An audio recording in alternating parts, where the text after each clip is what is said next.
You're listening to The Real Well Show with Kathy Fedke, the real estate investor's resource.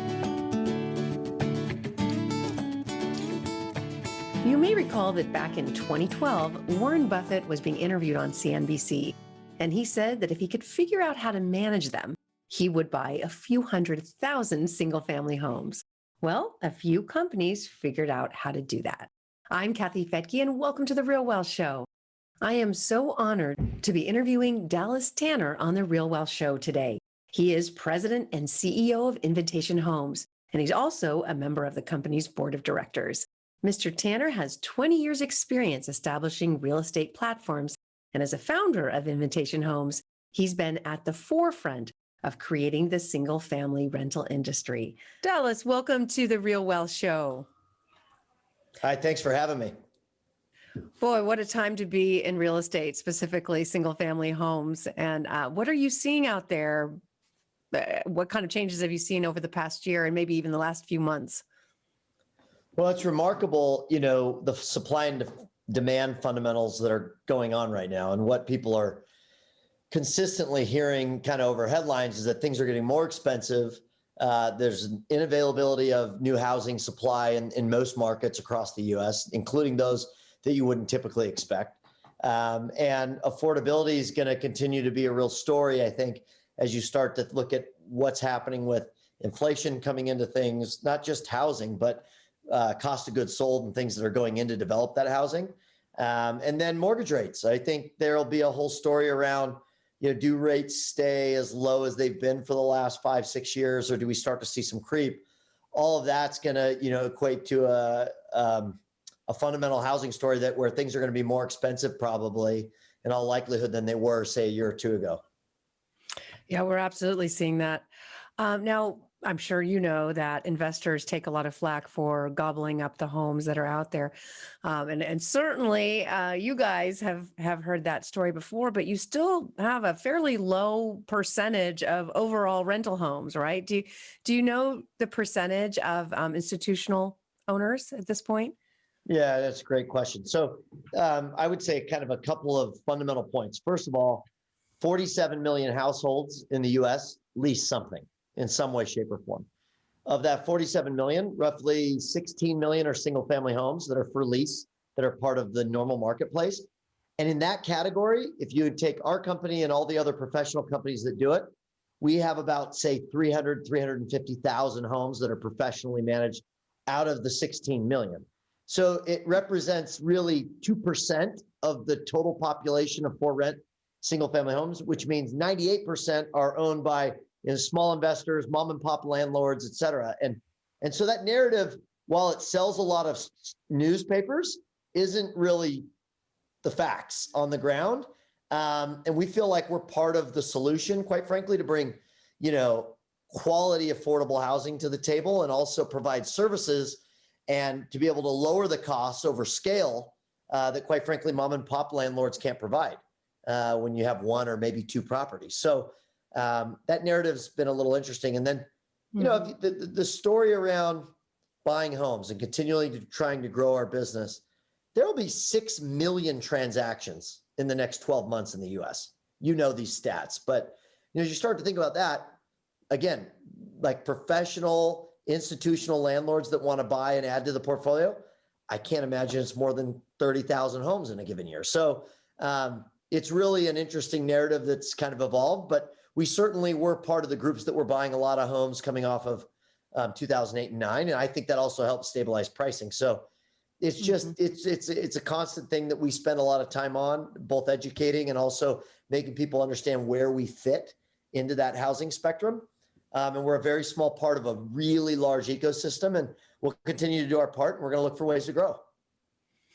Yeah. So let's talk about that. How do you see your company growing? Well, we have the benefit of scale, right? Like you mentioned, I mean, we have 81,000 homes across 16 markets, largely parts of the country where you're seeing more household formation. We call ourselves like kind of the smile markets, West Coast, Southwest, Southeast. Our average market footprint today averages at least 5,000 homes in one of those MSAs. And we have markets as big as Atlanta where we have 12, 13,000 homes. and markets like Dallas, where we're just at 2,500 homes. And so I think we want to, as a business, we want to continue to try to drive scale in these markets because we can offer better services at a better long-term cost structure to the resident. We can drive down the costs because of our economies of scale in terms of how we, fit and finish a home, offer upgraded standards within a home, whether it's kitchens, countertops, master bathrooms, whatever. And the law of large numbers really helps us create a better product at a more affordable price. And so I think we'll continue to try to drive an investment thesis around how do we get more scale in these markets that we view as perpetual markets that are here for a long time.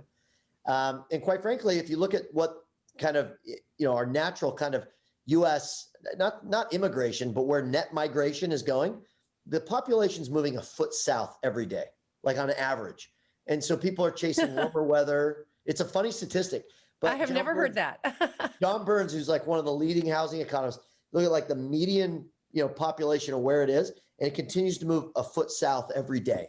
So, in theory, every year we're moving 365 feet further south on a median basis, which is a really interesting stat. It makes sense, right? It lines up with warmer weather markets, states that are maybe a little bit more pro-business. Generally speaking, it's easier to start businesses in some of these markets.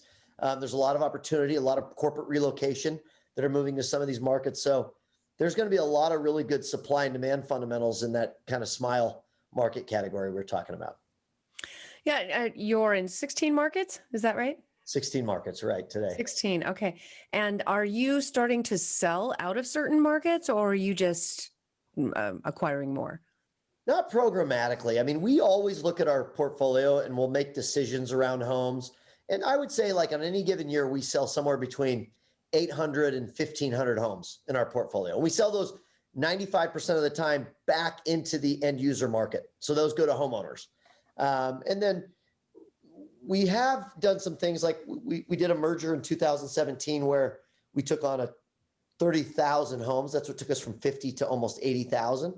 And for example, Nashville, there were a lot of homes in that portfolio that were better suited for end users than maybe a portfolio like we would construct. And so we ended up selling back 800 homes back into the marketplace in Nashville. Wow. And so today we don't have exposure in Nashville on our balance sheet, but it's a market we really love. So we would definitely look for opportunities to grow there if the situation presented itself. So I think your company was founded, when was that? Was it 2008?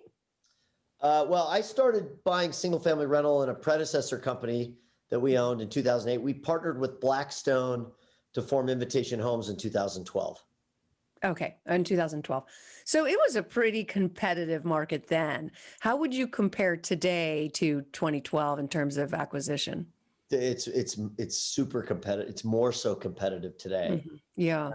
And that's in part because of a number of reasons. One, even when we had historically low interest rates, coming off the housing crisis, we haven't seen prolonged rates that are this low for this long, which has fueled a lot of consistent activity in home buying and selling for, say, the last 5, 6, 7, 8 years. So the one thing that's different right now with as competitive as it is versus how it was in 2008 is lending standards are much tougher, and rightfully so. I think Dodd-Frank did some things that were right back, coming off the last crisis. There, you can't go qualify for a mortgage with, a first and a second and only 3% down. Like those days don't exist, which is good. And you have homeowners today, while prices have continued to get high, you have a lot more equity in your home for most homeowners. So it's a different scenario than played out in 2008.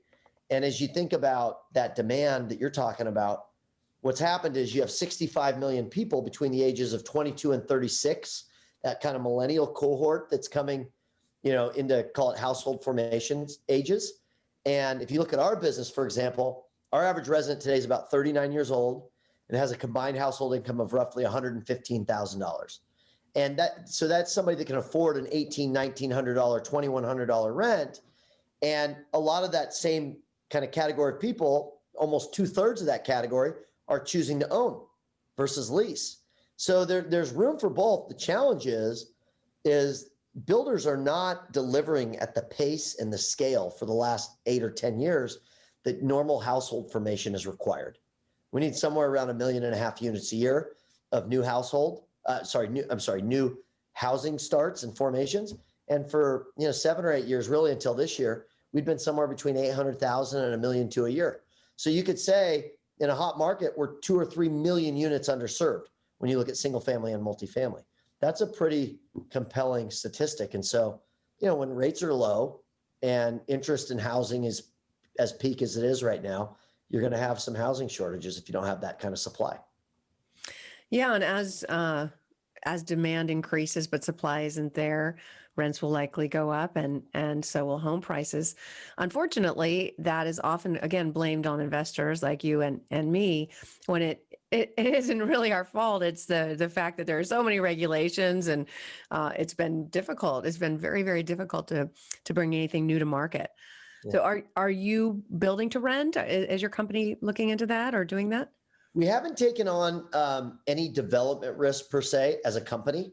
We certainly have bought homes from a number of builder partners around the country. And that is part of our strategy, is to be part of new communities as they're rolling out. And we've found really, quite a bit of success in partnering with a lot of well-known public and also private builders to find opportunities to bring in a for lease product in many neighborhoods where the majority of it will be for ownership. And I think to your point, it's an important thing to remember, 2/3 of the homes that probably sell every year in the resale marketplace are sold to people that are going to live in them and that own them. It's still, somewhere around 1/3. And that's pretty consistent with what, the numbers are in our country. About 2/3 of the country owns something and about 1/3 lease. It's been that way for a long, long time. So availability of product is tricky. I think there is a lot of ingenuity that's coming around with people that are trying to build, purpose-built for lease communities that have maybe some amenities and some things that you otherwise may never have access to. By the way, taking a step back, there are markets, like I mentioned before, Atlanta, where most HOAs have a pool and a tennis club, 2 tennis courts and a pool. You don't see that in markets like Phoenix or Las Vegas in single family kind of detached neighborhoods. So there are some markets where amenity-based kind of, offerings are part standardized in a normal community, and people have been, benefiting from that from a for lease perspective for a long time. Yeah, absolutely. Has your buy box changed at all in terms of, what you think you want to be owning and what people are wanting? I mean, are you still going after the same type of product? We've been pretty disciplined. I mean, our typical home is kind of a 3-bedroom, 2-bath, 1,500 to 2,500 square foot home. And we tend to buy, probably, if you looked at us relative to our peers, we probably buy a little bit more expensive home than most of our peers, a little bit closer in, a little bit more infill. We're not afraid of having, a nicer product that would lend itself, maybe on a yield perspective, someone may look at that and go, God, I can get better yields further out because I can buy the house cheaper. But, on a risk-adjusted basis, we really like our thesis of being more infill. You get people that are choosing your home for a very specific reason. They want to be there for a longer period of time. You can drive, a better residential experience for the customer. And so our strategy really hasn't swayed all that much over the years. We've continued to focus on infill product, great locations, close to major transportation corridors, and perhaps most importantly, making sure that we're buying homes that give families and parents, school choices of where to go to school. I think schools are a big driver with our demographic. Yeah, it's really funny that you say that, because I remember when you guys kind of entered into the arena where many of us had been playing for a long time, and we thought we were the experts, that you guys didn't know what you were doing coming from Wall Street, buying these homes that didn't appear to cash flow. So looking back, I mean, they weren't necessarily high cash flow, but have they become that over the years, or is that not really the game? I mean, what's the ultimate objective? Well, you point out a really funny point. And remember, we certainly had partners that were Wall Street partners, but the people building these businesses are people like you and I, right? Like that have had 20 years of experience in single family homes or for lease product. I think there's a lot of different ways to invest in, for lease product. And some people figure this out sooner than later, but I think scale helps you expand your operating margins. So what, for example, if I were buying homes myself in a market that Invitation Homes or one of the other larger operators of homes were buying, my margins are going to be a lot different than these bigger companies who can drive efficiencies into the operating model, right? You can invest in systems, you can invest in people, you can invest in technologies that make you that much more efficient. By the way, you also can drive down your vendor pricing, which can provide a better user experience, or, this subscription-based economy we live in. Anything that we can do and repeat over and over and do better should be able to drive that cost and that value proposition down for a resident. I'll give you some examples of these in a second. But I think that the ability to create a value proposition that's based on scale is different than most smaller investors have the ability, to do. Now, smaller investors can be more nimble, right? Like you could buy 5 homes in a market over 2 years and sell those homes 5 years later and recycle your capital to a different market. It's just a different strategy. Whereas, we may try to buy 5,000 homes over 10 years in a market, and we will believe in a long, methodical approach where we can create margin expansion and a better revenue profile over the long haul that our shareholders seem to really like. And so it's not that one's right or wrong. It's just your approach, your perspective. We are investors in the long term. We want to drive up community values, improve properties over the long term, continue to reinvest in those communities, because we just believe that that's a longer, value play, and that revenue stream is going to be much more predictable over time. Yeah, you make a really good point about the media and maybe jealous mom and pop investors would say, well, what's Wall Street doing in our space? But you're right. It's the real operators are the people who've been doing it for a long time. Just it may be Wall Street money, but yeah, same operators. Hey, we're all kind of wired the same in this space. Yeah. Sure. Yeah, that makes a lot of sense. All right. So last year was maybe a year not too many of us or anybody could have quite predicted. What were you guys saying in your boardrooms in March of 2020? And did things pan out the way you thought they would? That's a great question. I mean, as the pandemic started to set in, our business specifically at 80,000 homes I think we were about 97.5% occupied. So we had really healthy occupancy pre-pandemic. But there was certainly a bunch of unknowns. I mean, nobody knew. Well, first of all, we didn't quite understand the coronavirus. Nobody knew exactly what it was, right? How it was going to behave. Would vaccines be as developed as hopefully as quickly as people were hoping? And I think very quickly what we figured out, and we knew we were going to have to be there for our residents. We were going to have a lot of residents impacted. And so the first thing we did was actually set up programs for communication and also the ability for our residents to go on structures with us where they could catch up on payments later for those that were impacted. If you had hardship, we were going to work with you.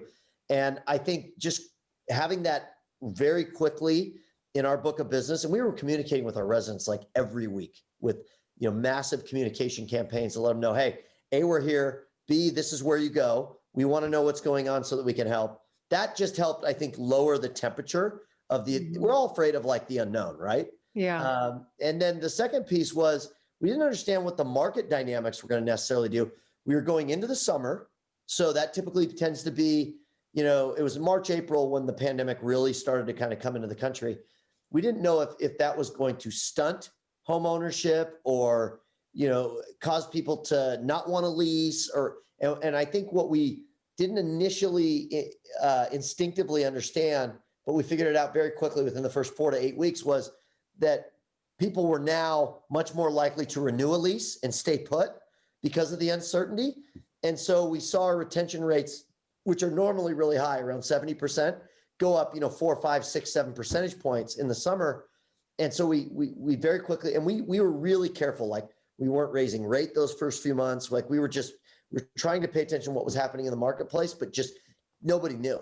And when we started to get comfortable around the cadence of communication with our residents, and I think more importantly, 2 or 3 months into the pandemic, so you get like kind of middle end of summer, we were seeing accelerated demand for lease product. And so as we survey 50, 60,000 times a year, and our surveys were telling us that the fundamentals in our business were very consistent with how we would normally anticipate them, with a couple of key categories. One, people were looking for more space because of the work from home component.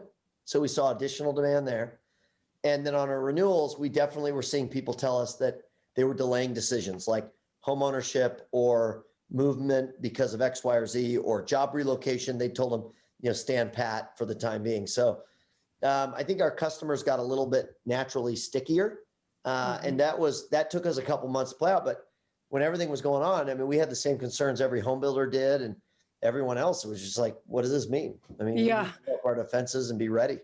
Yeah, some of us with 10 or 20 properties were freaking out, but I can't imagine, 10,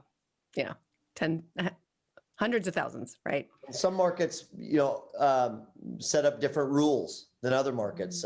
Right. There's some markets that are even harder to operate in right now than perhaps others that have kind of come back online and gotten more market driven, more regular. So yeah, I mean, that was certainly a lesson for us. We've been investing in business-friendly states anyway. I know that a lot of the institutional funds have been in states that maybe are less business-friendly, less landlord-friendly, like California. I mean, would you be? Are you in California? And if not, or I mean, yeah, what's the situation? Has anything changed there for you? Well, we have today, I think roughly around 12,500 homes in California. Okay. Nearly 20% of our revenue comes out of that state. And there's a lot of reasons why we love California. Mm-hmm. You're right, though, the judicial challenges there are kind of frequent, and there's always a narrative around something else housing related. Mm-hmm. It's a great market. And we actually, they passed a law last year on the renewal side of the business that you're capped at 5% plus CPI on renewals. So it's not like I would say normal market environment there on renewals, but on the new leases, you can generally reset to market rents. And there's definitely been some legislative and judicial challenges in some of these markets that aren't as landlord friendly.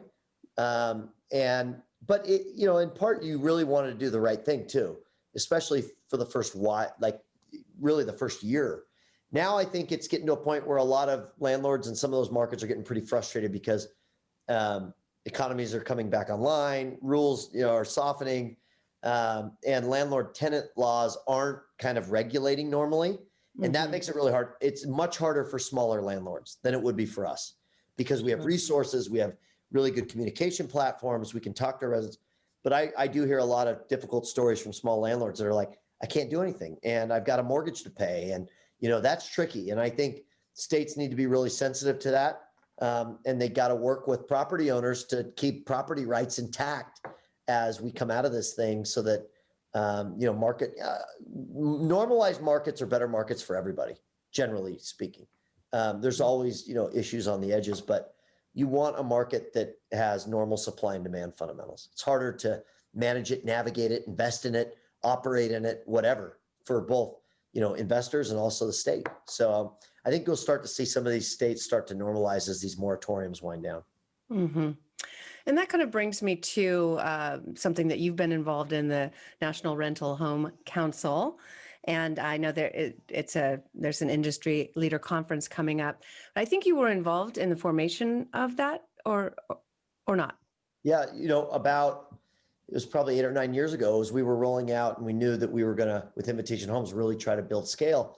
We very quickly tried to find our half a dozen other companies in the space that were, growing and trying to do this, to start to form a trade association so we could talk about how to help, with regulatory agencies, standardize ways of thinking, right? How do we, we're better together, just like the multifamily groups have done.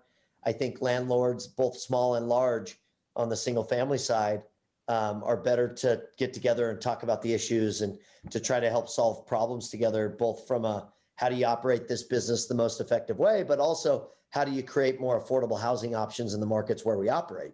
And I think today we've got, I don't know what the exact number is, but it's probably close to well over 100 different operators that are part of the national. We're encouraging all small landlords to join.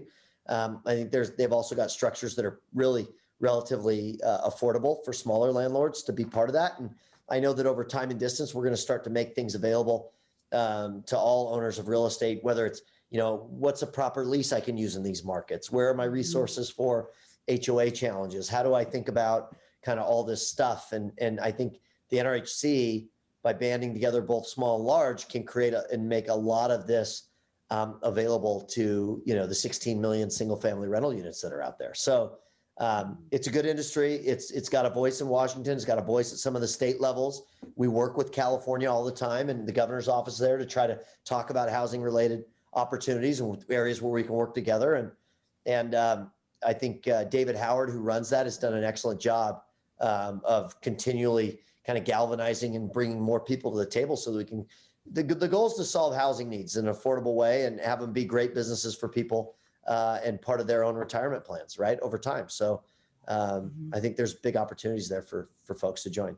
I'm really excited about what you guys are doing and bringing to the table, and really, it's helping solve issues for the mom and pops too, Totally. which I think is what happened in the beginning, in the early days too, where the Wall Street money had more money to be able to create systems that now we can all use.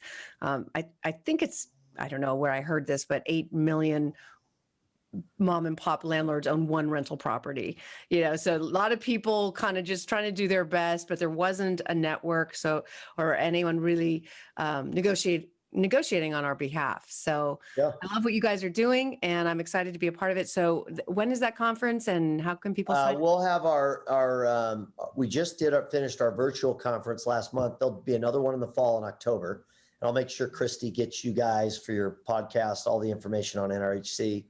It's a very nonpartisan, just awesome organization that's trying to promote landlord tenant rights and property rights, and just making sure that we have really good broad discussion across both sides of the aisle on where housing shortages and needs are, and how mom and pop landlords and even bigger landlords like ourselves are stepping in to fill that need. And how do we make sure that we're all talking about the commercial points that matter, right? And both, whether you're an investor or a legislator or whatever. So it's been a really good forum so far, and the industry's young, but it'll continue to grow. I would expect, all the other strong housing associations that are out there. Absolutely. I mean, just in the last 10 years, and I don't know if all the credit goes to the institutional investors, but it just seems like things have changed so much for the better already in 10 years. When I started 20 years ago, it was so difficult to find a good property manager. It was usually, again, a mom and pop, some local broker that didn't really know the regulations of the area. Right. And, things have changed a lot, and I think it's going to continue to get better. I think it was well said. I mean, I think, anytime more capital comes into a category, you're going to find that even the appendage businesses and ancillary companies that help support industries get better, and you see more innovation. And I think, single family for lease housing has been around for hundreds of years with basically zero to little innovation around it. Yeah. And so the softwares, the ancillary services, the ability to have better customer service profiles for the smaller landlord, all of that is going to continue to evolve as the industry gets more and more capital coming to it, and the eyes that are on it, right? Just this discussion, having real discussions around these kind of businesses create a bunch of positive thinking for other entrepreneurs that are going to help build products and services that'll help support the industry. Absolutely. Again, we would watch you guys and think, well, how are you going to do this? It's so hard to manage contractors if they're doing your own house or the house next door. Yeah, it is how hard. Are you guys going to manage that? And I mean, it's a big question, right? But you've created more systems to make even that more manageable, right? Yeah, for sure. I mean, look, you think about the law large numbers with our business, it's really interesting. So 80,000 homes, and we'll generally probably have 25,000 of those homes a year that will cycle out. Someone will move out and somebody will move in. So just think about turning 2,000 homes a month when you work with different vendors and leasing teams and everything else. And then you think about, okay, when you're in our home, it doesn't stop there. We're in your home every 6 months doing routine inspections, offering upgrades, doing all this kind of stuff that provide a better experience for you as the resident. And then, what are some of the national partnerships we can create that can also drive down costs for you as somebody that's in a home that plans on staying for 3 to 5 years? And so, whether it's our kind of national partnerships with companies like Terminex or our smart home technologies where, everything's on your phone and you can run your thermostat or let people in and out of your house with, an app on your phone. Like that just simplifies the experience, and it's at our cost, not yours, right? So how do we create more of these kind of win-win type of opportunities for the customer? And if we continue to innovate, it should trickle down. I really believe that. And that these companies that we work with that are going, wait a second, we should be working with all the smaller landlords as well. There's a big ecosystem here. How do we make it simpler for people that don't just own 100 or 1,000 homes? How do we make it simple for the person that owns 1 to 5 to 10, right? And that's what you're starting to see. And a lot of the vendors, back to the NRHC and our trade, they're all joining our trade association because they want access to the smaller landlord. They want to know who's there and how can we win your business, right? And how can we make that experience better? So you nailed it. It took a lot of dollars and a lot of thinking on how to kind of start to evolve into a real industry and a real business that can operate different than mom and pops. But the industry is continually getting better and better. That's great. Wonderful. Well, Dallas, it's been really a pleasure to have you here. Really an honor. Thank you so much for sharing with us. Thanks, Kathy. I appreciate being here, and best of luck to all your listeners and in their future investment ideas and opportunities. All right. Hope we don't see each other at the same auctions, though. Yes, All right. Take All right. care. And thank you for joining me here on The Real Wealth Show.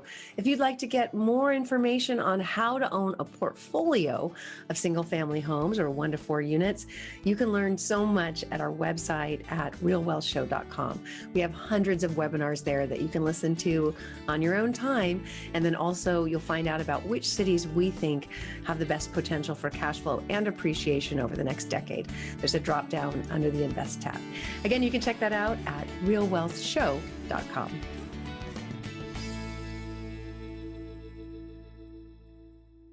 The views and opinions expressed in this podcast are provided for informational purposes only and should not be construed as an offer to buy or sell any securities or to make or consider any investment or course of action. For more information, go to realwealthshow.com.